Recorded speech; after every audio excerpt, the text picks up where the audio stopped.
오늘부터 함께 빌립보서 강해를 함께 나누려고 합니다. 이 빌립보서를 아마도 한 11번 이상 설교를 할 것 같은데 이 전체 주제, 제가 이 빌립보서에 대한 부분을 기쁨이다 혹은 복음에 합당한 삶을 사는 것이다, 여러 가지 주제들이 있지만 저는 이 공동체의 전체적인 빌립보서 살펴볼 때 공동체라고 하는 전체적인 주제를 통해서 함께 말씀을 나누고 싶습니다.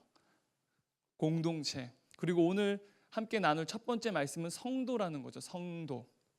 네, 성도. 바로 공동체이고 이 공동체는요, 성도들의 모임이라는 거죠. 바로 여러분들은 성도라는 거예요. 사실 이제 강해 설교를 할 때마다 늘 부담이 돼요. 네.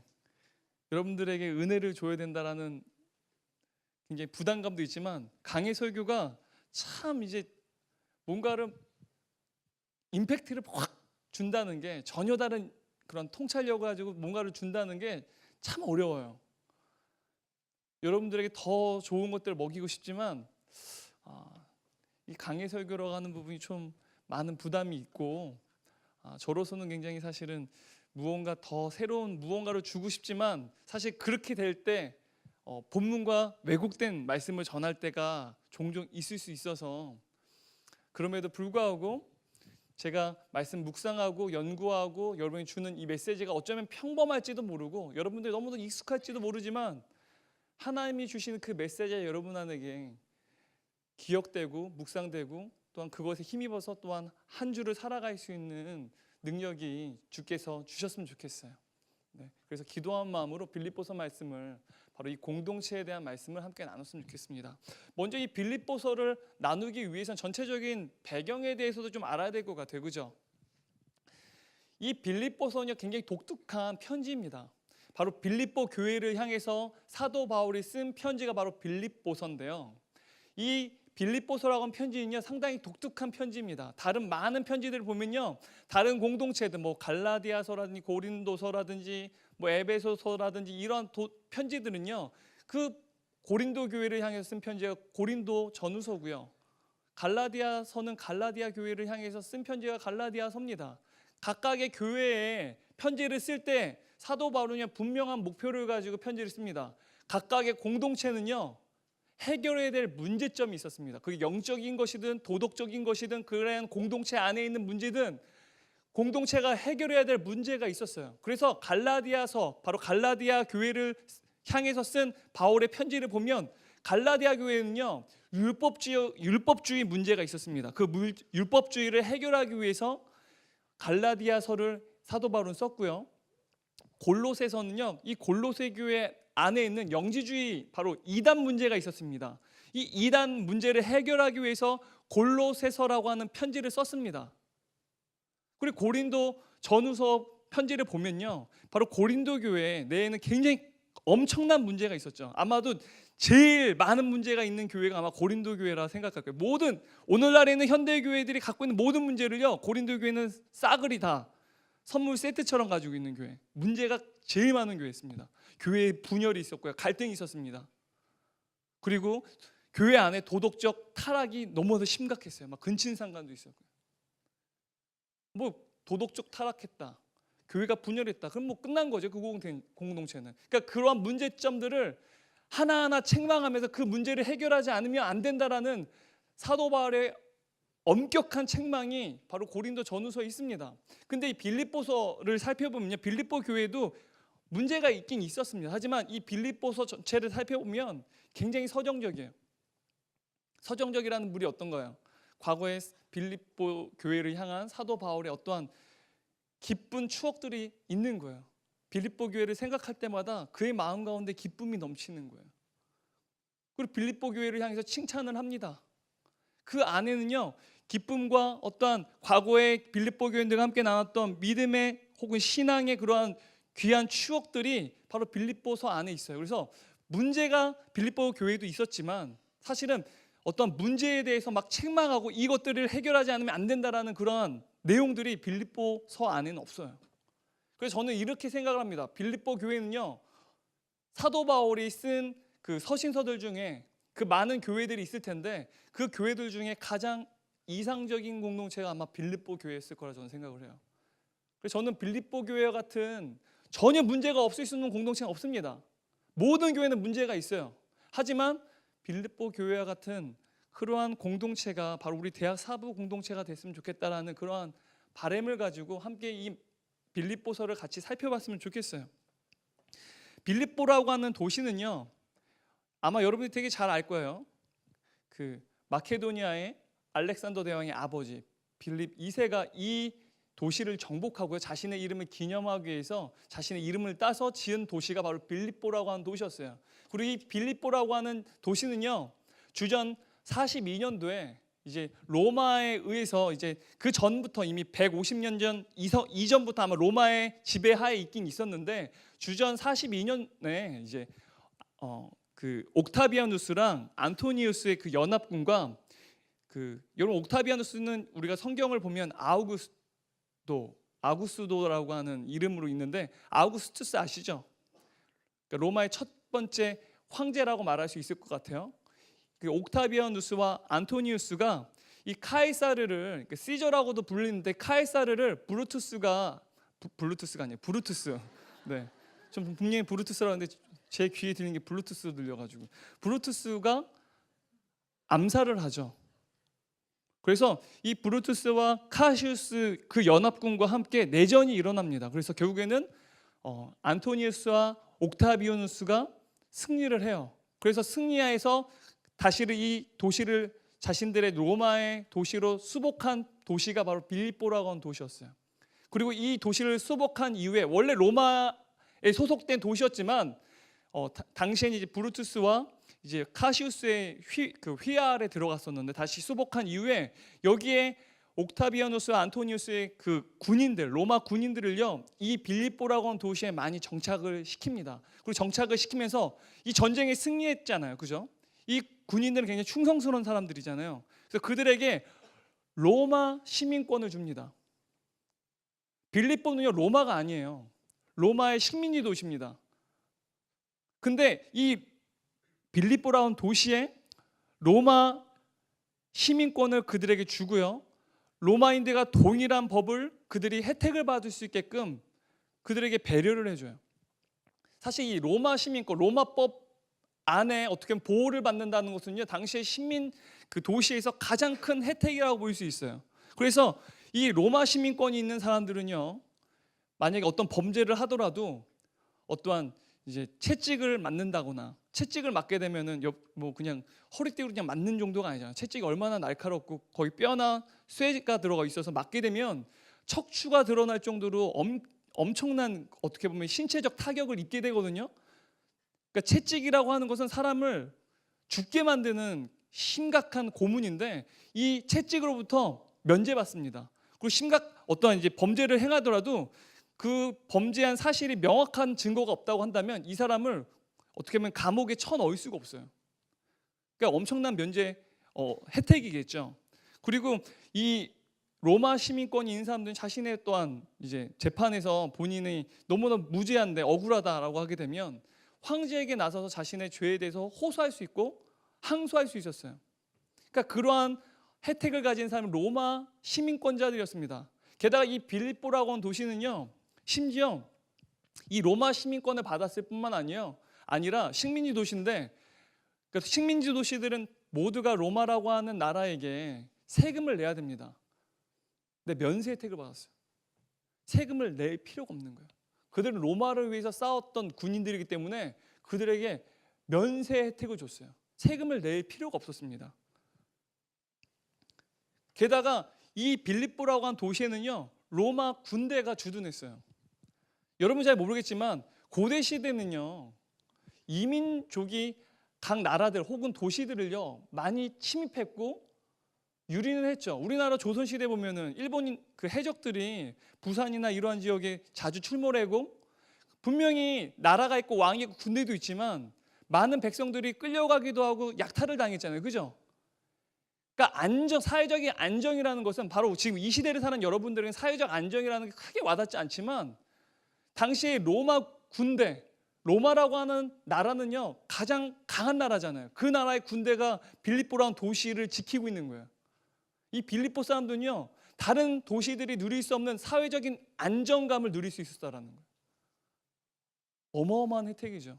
이 모든 것들을 빌립보인들은 누리고 있었다라는 거예요. 그래서요, 자신들이 로마인이라고 하는 그것에 대해서 엄청난 자부심을 가졌던 사람들이 빌립보인들이었어요. 그래서 로마인보다 더 로마인처럼 살아가는 사람들, 자신이 로마 시민이라는 것에서 어마어마한 자부심을 가지고 있던 사람들이 바로 빌립보 사람들이었습니다. 바로 이 빌립보라고 하는 도시에 사도 바울이 교회를 세우는데요, 사실 처음엔 사도 바울이 이 빌립보의 교회로 나아가서 복음을 전할 계획이 없었어요. 사실은 사도 바울은 소아시아 지역, 지금의 터키 지역이죠. 굉장히 지금 뭐 IS라든지 지금 테러가 자주 일어나는 터키, 여러분 잘 아시는데, 이 터키의 북부 지역과 그 중서부 지역에, 그래서 북쪽에는 이제 비두니아라고 하는 지역으로 이제 복음을 전하고 싶었어요. 근데 성령께서 그것을 막으십니다.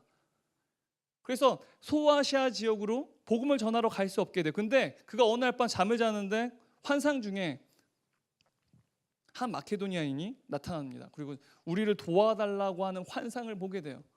그래서 이 도와달라는 환상을 바라보고 이게 하나님이 성령께서 나에게 주신 분명한 부르심이다라고 생각하고 사도 바울은 이제 유럽을 향해서 나아가게 됩니다.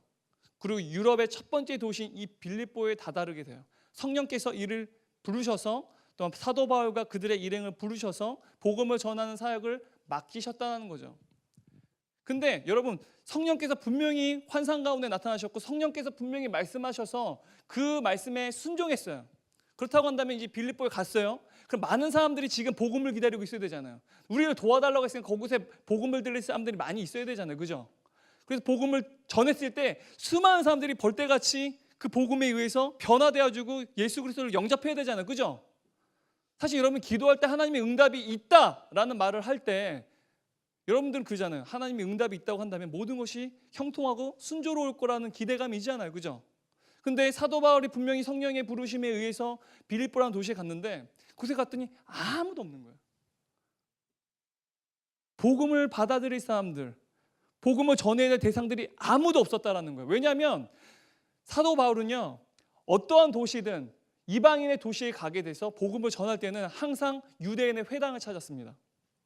유대인의 회당을 가서 그곳에서 유대인들 혹은 유대교에 관심 있는 이방인들에게 복음을 전했어요. 그들에게 복음을 전했습니다. 근데 이 빌립보 지역을 갔더니요, 회당을 찾을 수가 없는 거예요. 이에 대한 이야기가 사도행전 16장에 나타납니다. 사도행전 16장에 빌립보 교회가 태동하는 것에서 굉장히 구체적으로 이야기하는데요. 지금 제가 말씀드린 건 사도행전 16장에 있습니다. 그래서 갔더니 회당이 없습니다. 보통 유대인의 회당은요, 유대인 성인 남자 10명 이상이 있으면 회당을 지을 수가 있어요. 회당을 만들 수가 있습니다. 근데 그곳에는 회당이 없었어요.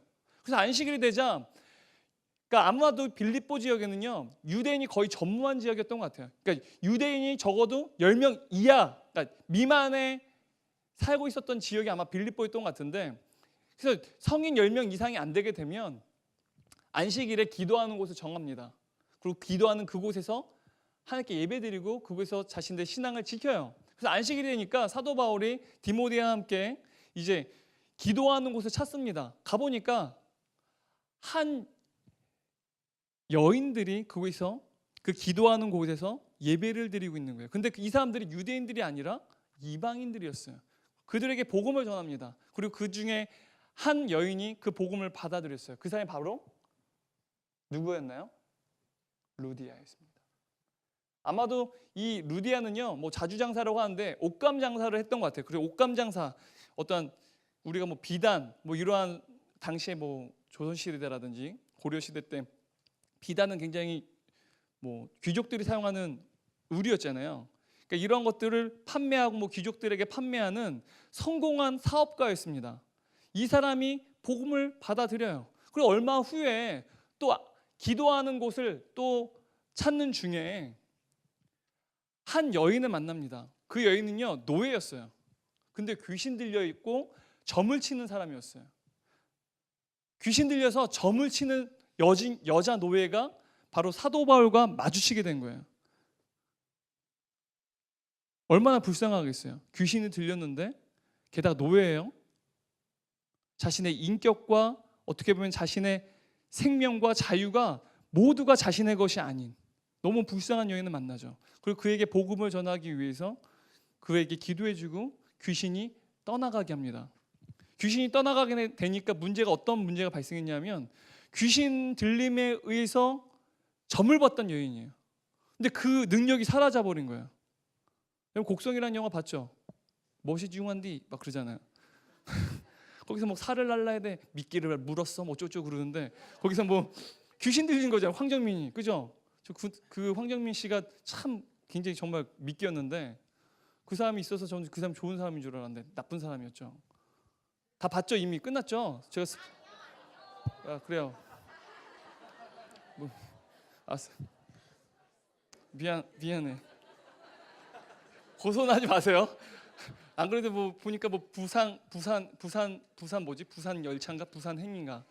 그거 뭐 스포일러 한 사람들 뭐 고소한다 어쩐다 그러는데 하여튼 이미 지나가지고 우리 집 보니까 그 BTV에 나오더라고요. 그래서 얘기했는데 자 어쨌든 그래 하여튼 귀신 들린 사람이 있어요. 근데 그 능력이 사라져 버린 거예요. 그래서 이 주인들이 이 사도 바울을 괘씸하게 여기고 그를 이제 가혹하게 매질을 하고요. 감옥에 집어넣습니다. 복음을 전하다가 가혹하게 매질을 당하고 감옥에 들어가게 된 거죠. 근데 이 바울과 디모데는요. 감옥에 투옥돼 있어요. 그리고 착고도 발에다가 달고 있습니다. 근데 이 사도 바울과 디모데는요. 이해할 수 없는 행동을 해요. 그곳에서 기도하고 찬양을 합니다. 복음 때문에 고난을 겪습니다. 고난을 사서 감내해요. 그리고 고난을 받는 매질을 당하고 감옥에 투옥된 그 상황 속에서 기도하고 찬양합니다. 기도하고 찬양하는 중에 있을 수 없는 일이 발생해요. 그때 바로 지진이 일어나고 착고가 열리고 옥문이 열려요.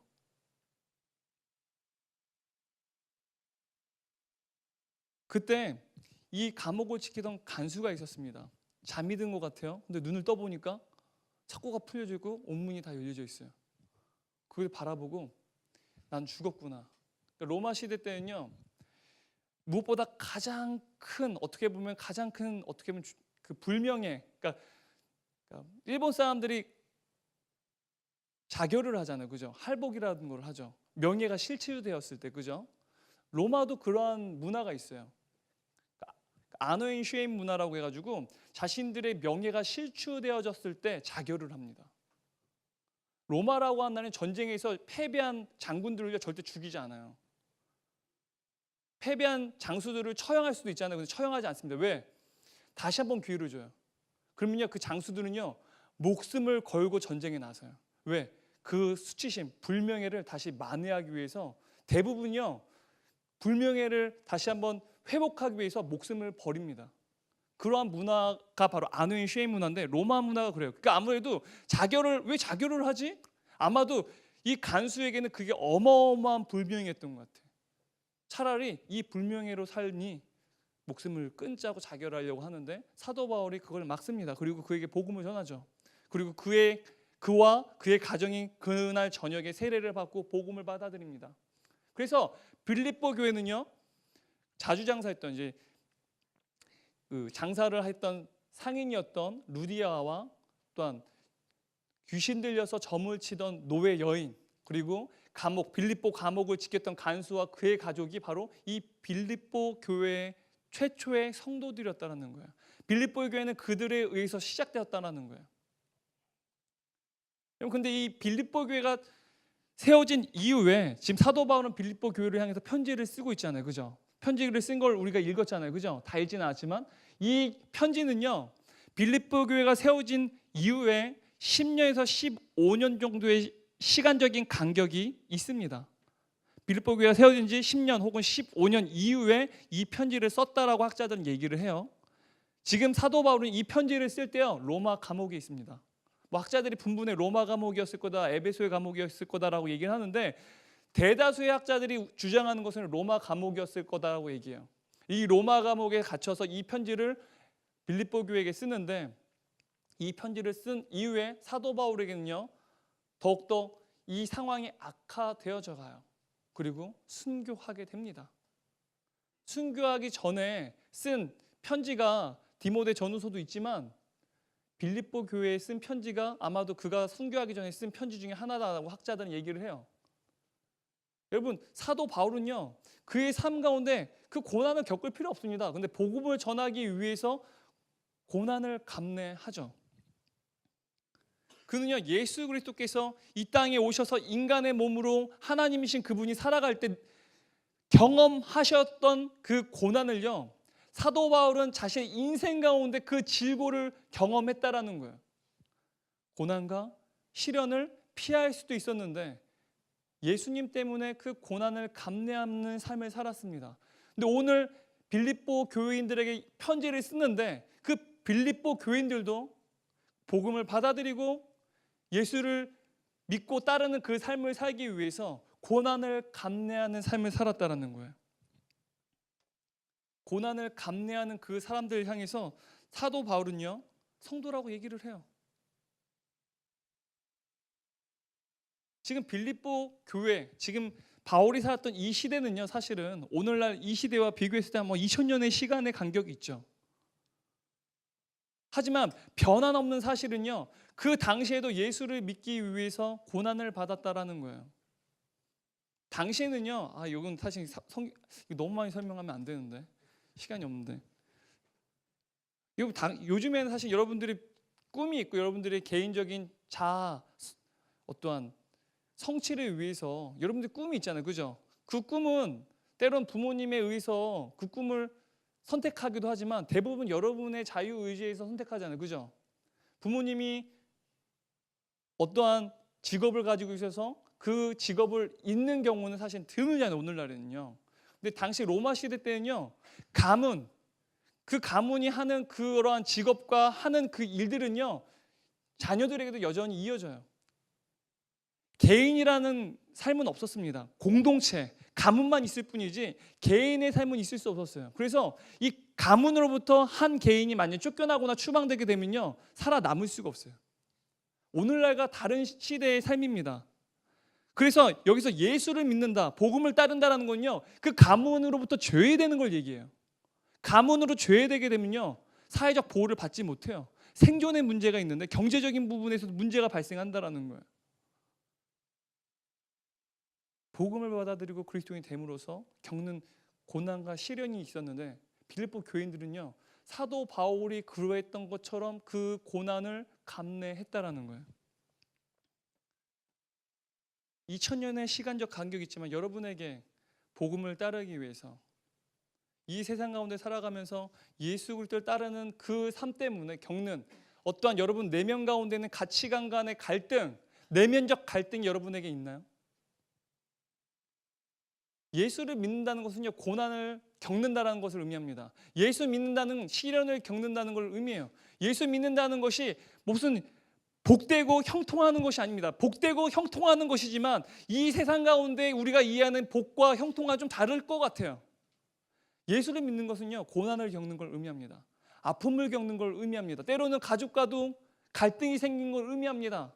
때로는 예수 믿는 것 때문에 여러분이 사랑하는 일터와 학교에서도 갈등이 일어날 수 있는 것을 의미해요.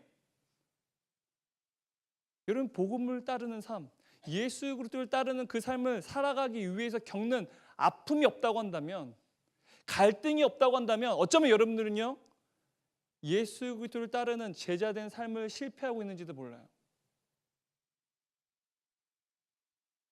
그리스도인은요, 예수 그리스도를 따르는 사람들이잖아요. 여러분들에게 갈등과 아픔과 고난이 없다고 한다면 여러분 어쩌면 그리스도인이 아닌지도 모릅니다. 지금 빌립보 성도들은요, 사도 바울이 감내했던 그 고난을 이 성도들도 함께 감내하고 있다라는 거예요.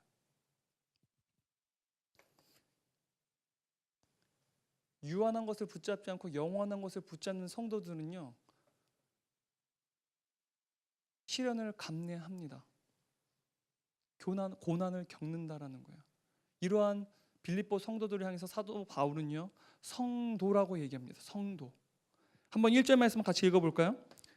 그리스도 예수의 종 바울과 디모데는 그리스도 예수 안에서 빌립보에 사는 모든 성도와 이 모든 감독과 집사들을, 이 모든 사람들을 다, 빌립보 성도들을 다 합쳐서 성도라고 얘기를 해요. 성도. 이 성도라는 말은요, 거룩한 무리들, 그리고 거룩한 자들이라고 우리는 의미를 해석할 수 있을 것 같아요. 성도가 뭐라고요? 네, 거룩한 자들. 성도는 거룩한 자를 의미합니다.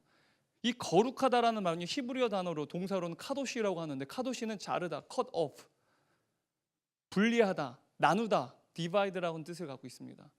자르고 분리하는 걸 의미해요. 그러니까 이 거룩하다라는 말은요, 다시 한번 얘기하면 성도는요, 분리되고 따로 떼어진 존재가 성도라고 이야기할 수 있을 것 같아요. 하나님이 구약에서 모세를 부르시죠. 이스라엘 백성을 출애굽시키기 위해서 모세를 부르는데 그를 거룩한 자라고 말합니다. 왜? 그를 하나님이 따로 떼어서 그를 구분되게 하나님의 소명을 맡기셨기 때문에 거룩하다라고 얘기를 해요. 그리고 우리가 출애굽기에 보면요, 성소가 있습니다. 이제 성막이 있죠. 회막이라고 하는데 이제 텐트가 치워집니다. 그곳에서 하나님을 예배하는데 그곳에는 성물들이 있었어요. 그래서 그곳에는 여러 가지 하나님을 예배하기 위한 기구들이 있었는데 그걸 거룩하다, 성물이라고 했어요. 이 성물이라는 말은 하나님께 사용되기 위해서, 하나님의 목적의 쓰임새가 있기 때문에 하나님의 목적하에서 쓰이기 위해서 따로 떼어둔 것, 분리되어진 것, 그래서 거룩하다라고 얘기한다는 거예요. 우리가 디바인 나잇이라는 노래 알죠? 디바인 나잇. 오 홀리 나잇. 뭐나? 자, 그래요. 디바인 나잇이 있는데 왜 디바인이라고 하는 것, 거룩한 것은 하나님에 대한 속성을 의미하는 거잖아요. 어떻게 밤이 거룩할 수가 있어요? 하나님께 떼어진 날입니다. 바로 예수 그리스도께서 이 땅에 오신 날. 그날은요, 하나님이 이 땅에 오신 날이에요. 그래서 그날은 거룩한 날인 거예요. 바로 그런 의미가 바로 거룩하다라는 단어 속에 담겨져 있는 의미예요. 그래서 성도는요, 하나님이 따로 떼어서 하나님의 목적하에서 하나님이 거룩하게 구분되게 따로 떼어내신 하나님의 은혜가 머무는 백성들을 성도라고 얘기합니다.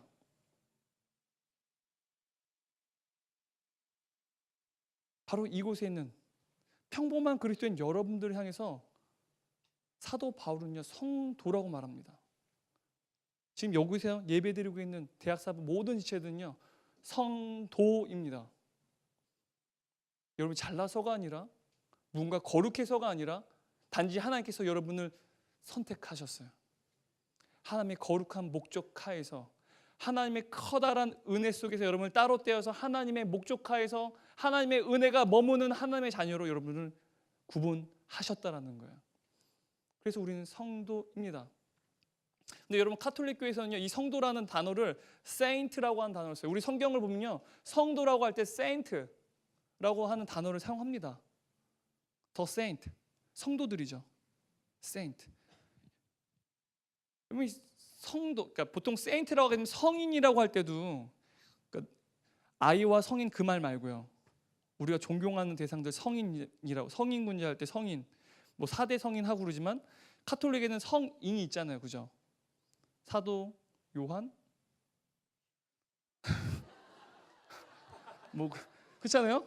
그러니까 그래서 그 성인들을 향해서도 기도하잖아요. 그래서 그 성인들의 이름을 또 받잖아요, 그죠? 세례명. 저한테도 어렸을 때 그랬어요. 맨날 이름이 박요한이다라고 보면은 세례명이니 본명이니 물은 질문을 많이 물었어요. 저한테 한 수만 번 전 들었던 것 같은데, 세례명이니 본명이, 그럼 저는 뭐라고 얘기했을까요? 본명이요. 아 그래? 너 그럼 개신교구나. 너 아버지 목사님이니? 네. 그게 대부분의 지문의 유형이에요. 그렇게 가요. 그러면은 이제 제가 뭔가 책을 빌리러 오거나 비디오 테이프를 빌리러 왔을 때 갑자기 영역이 달라집니다. 그 질문을 받는 순간, 네, 스포츠 쪽으로 가고 미성년자 관람 불가 쪽으로는 가지 않습니다. 네. 그렇게 살았어요. 굉장히 구분된 삶을 살았죠. 제 의지가 아니라 누군가에 의해서 구분되게 살았어요. 이 세인트라고 하는 말은, 성인이라고 하는 말은 특별한 사람들에게 쓰이는 휘호죠. 카톨릭에서는 그렇습니다. 그래서 우리가 테레사 수녀도 이제 성인이 됐죠. 세인트가 됐는데, 이 성인이 되기 위해서는요, 순교해야 돼요. 혹은 순교를 하지 않았을 때에는 그 사람이 정말 모든 신자들이 우러러보고 따라야 돼, 존경할 만한 그런 덕스러운 행위가 있어야 돼요. 그죠? 그리고 이 덕스러운 행위뿐만 아니라 그의 인생 가운데 그 사람이 죽은 이후에라도 그와 연관된 어떤 기적이 2번 이상 있어야 돼요. 그걸 엄밀하게 조사하고 추적해서요, 성인이라고 하는, 세인트라고 하는 칭호를 카톨릭은 줍니다. 때로는 막 수백 년이 걸리고 수십 년이 걸려요. 요한 바로 2세 이후로는 굉장히 많은 성인들을 막 도장 찍어서 줬다고 하더라고요. 카톨릭 안에서도 뭐 수백 년도 걸린다고 그래요. 성인을 칭호를 주는데. 그러니까 이 세인트라고 하는 단어, 성도는요, 사실은 성도, 성인이라는 말은요, 특별한 사람들에게 주는 의미예요. 평범한 우리를 향해서 주는 의미가 아니라 특별한 사람들, 어뉴저한 사람들한테 주는 게 바로 성인이라는 거예요. 너무나도 자연스럽죠. 근데 사도 바울은요, 우리를 향해서, 당시 빌립보 성도들을 향해서, 교인들을 향해서 성도라고 얘기한다는 거예요. 근데 이러한 시각은요, 우리 교회 내에서만 갖는 게 아니에요. 우리 너무 상식적이지 않습니까? 세상 속에서도 사람들은 평범한 사람들에게 관심 갖지 않습니다. 특별한 사람들, 언유절한 사람들, 특별한 사람들은 자신들이 특별하다고 생각을 하죠. 사람들은요, 특별하기를 원하고 특별한 사람들에게 주목합니다. 이 특별한 사람들, 우리 사회 속에서 정말 특별한 사람들은 0.1%도 안 되죠. 나머지 99.9%는 그냥 유저한 사람들이에요. 특별한 사람들은요, 평범하나라는 그 말이 그 가치를 비하시키는 의미예요. 특별함 속에서 평범함은요, 비하되는 가치라는 거예요. 어쩌면 너무나도 카톨릭이 말하는 이 세인트라고 하는 단어는 특별한 사람들에게 쓰여야 될 것 같아.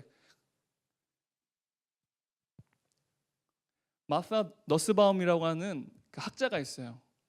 이 수치심과 혐오라고 하는 책이 있거든요. 굉장히 두꺼운 책인데 제가 좀 이 책을 너무 재밌게 보고 있어요. 그래서 휴가 중에는 다 읽을 계획인데 되게 재밌더라고요. 저한테는 그런 책들이 재밌어서.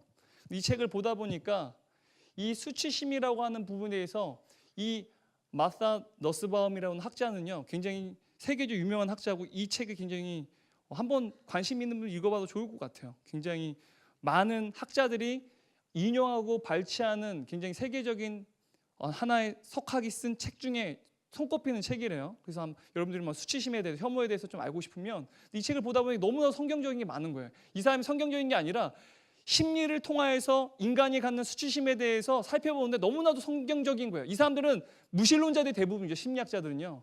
프로이드도 마찬가지지만 이들이 말하는 이 수치심 속에서 우리가 파악하게 되는 부분들이 너무 성경적인 게 많은 것 같아요. 이 마사 너스바움은요, 수치심에 대해서 이렇게 정의를 내더라고요. 어떤 이상적인 상태에 도달하지 못한다는 생각에 반응하는 고통스러운 감정. 어떤 이상적인 상태에 도달하지 못한다는 생각에 반응하는 고통스러운 감정이래요. 내가 인간 어떤 이상적인 상태에 도달하고 싶어요. 근데 이 이상적인 상태에 도달하지 못하기 때문에 겪는, 좌절하기 때문에 겪는 감정, 고통스러운 감정이 바로 수치심이라는 거예요. 근데 여러분, 이 수치심이 언제 발현되는 것 같아요? 이 수치심은 언제 발현될까요? 우리는 그렇게 생각하죠. 수치심은 태어나서 자라나면서 조금씩 성장하면서 무언가에서 좌절하고 자신 무언가 특별한 사람이 되지 못한다는 것 때문에 수치심을 느낄 거다. 점진적으로 그 감정들이 생겨날 거다라고 얘기하죠. 근데요, 학자들은요, 수치심은요, 태어난 순간부터 갔는데요. 인간이 태어난 순간부터 지금까지 모든 데이터들 다 포함해서 다 분석을 해봤는데, 인간은 태어난 후부터 바로 점진적으로 생기는 게 아니라요, 태어난 후부터 말을 하지 못하고 엄마의 젖을 먹는 그 어린 아이조차도 이 수치심을 가지고 있대요. 굉장히 성경적이죠.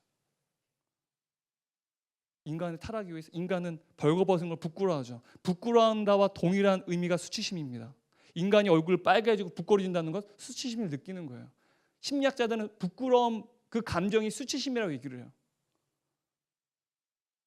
태어나자마자 갖는 감정이 수치심이라는 거예요. 그래서 이 수치심을 원초적 수치심이라고 얘기를 하더라고요.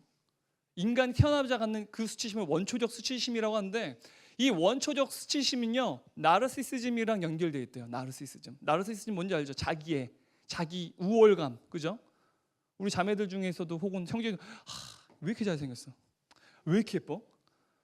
모든 남자애 나 보면 뿅 갈 것 같아. 그런 자매들이 이분 여기에 계시나요? 저는 알고 있는데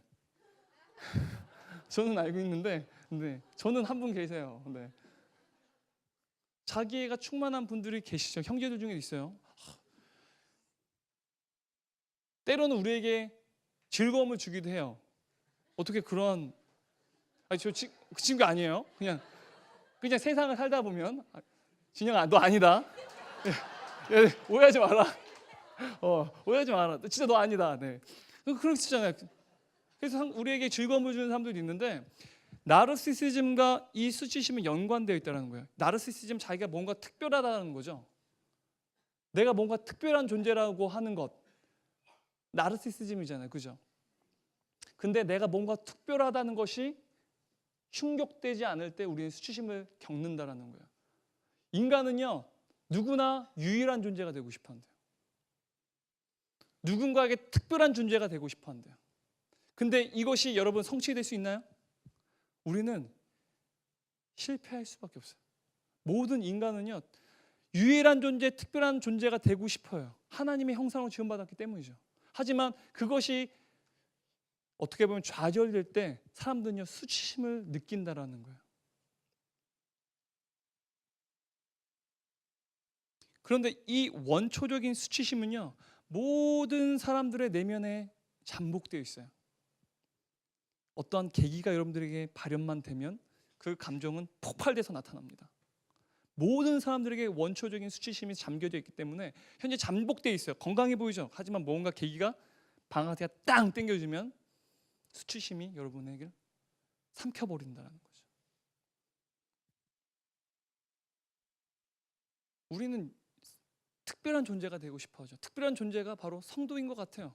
맞는 것 같아요. 하지만 사도 바울은 평범한 우리를 향해서 성도라고 말한다라는 거예요.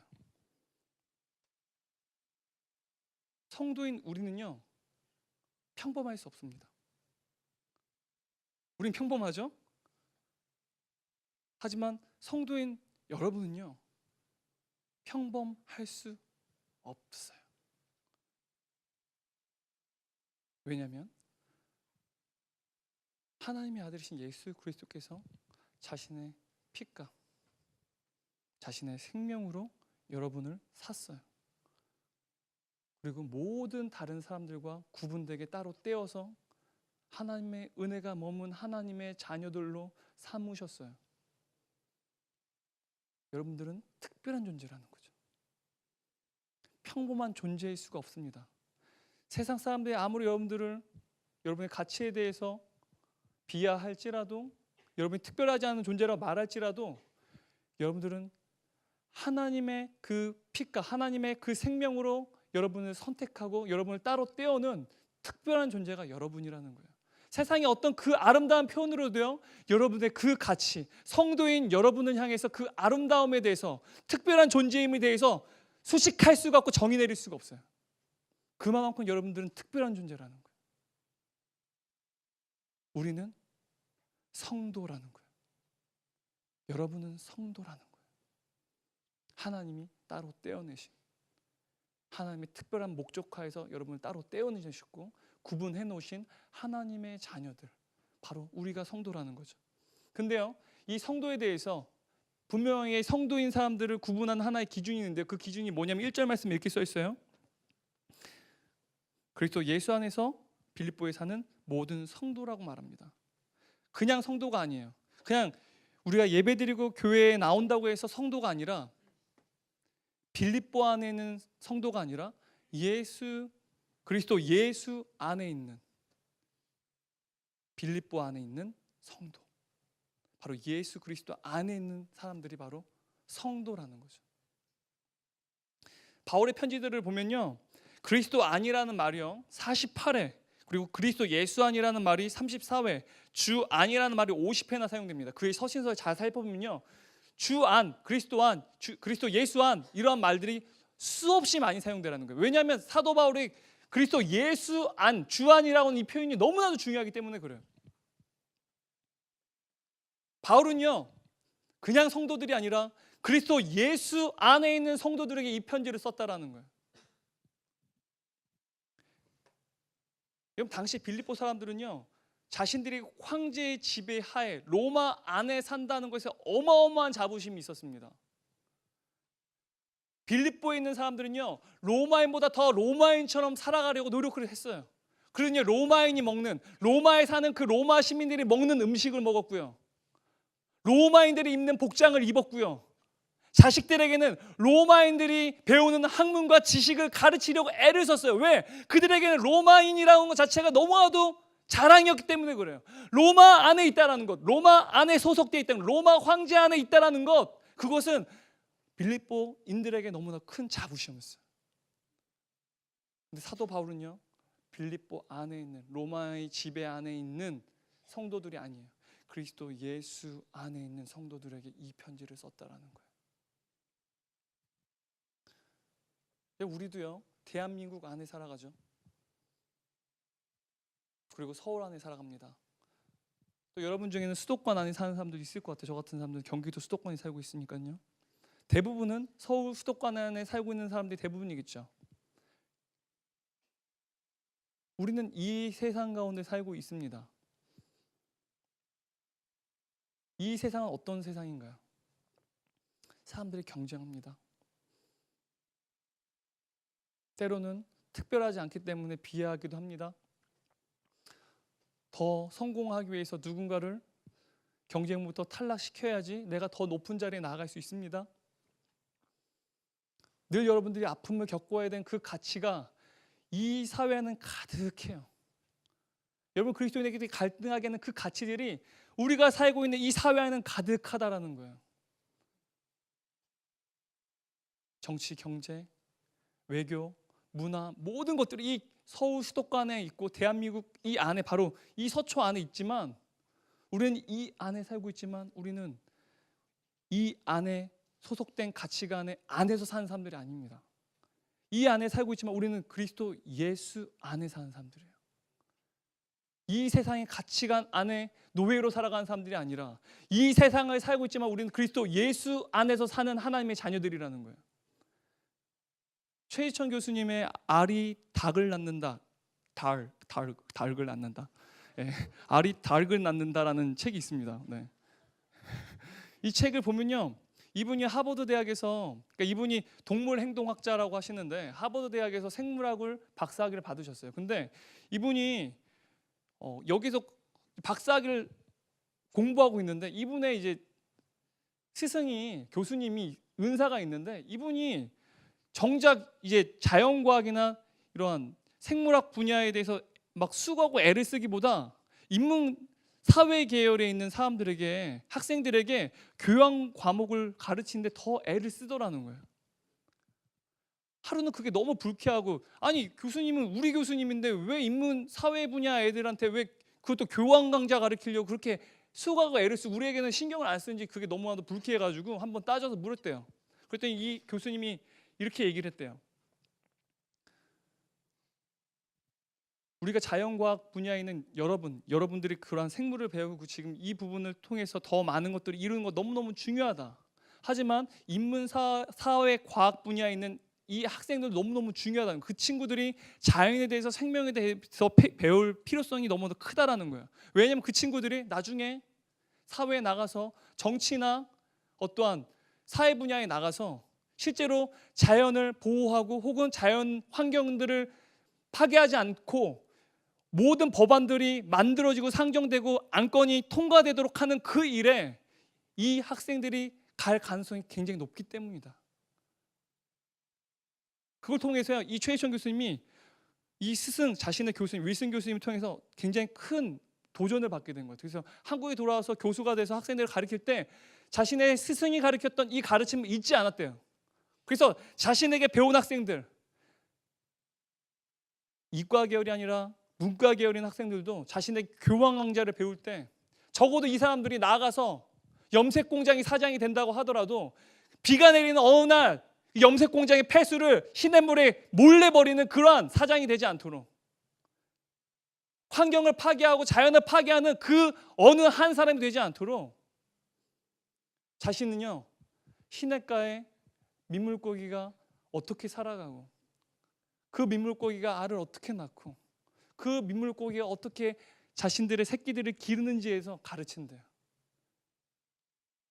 자신의 그 가르침을 받았던 학생들이 적어도 나중에 그 자신의 삶 속에서 자연을 파괴하고 환경을 파괴하는데 그러한 삶을 살아가지 않도록 자신의 그러한 믿음을 가지고 살아가고 있고 그렇게 가르치고 있다는 거예요. 근데 저도 이 최혜찬 교수처럼 믿습니다. 한국교회가 손가락질 당하고 우리가 어찌 보면 그리스도인답게 살아가지 못함으로 인해서 우리 주인이 되신 예수 그리스도에서 모욕을 당하고 계시죠. 이러한 상황들을 바라볼 때마다, 교회를 향해서 욕을 하고 주님을 향해서 욕을 하는 상황들을 볼 때마다 우리는 가슴이 찢어집니다.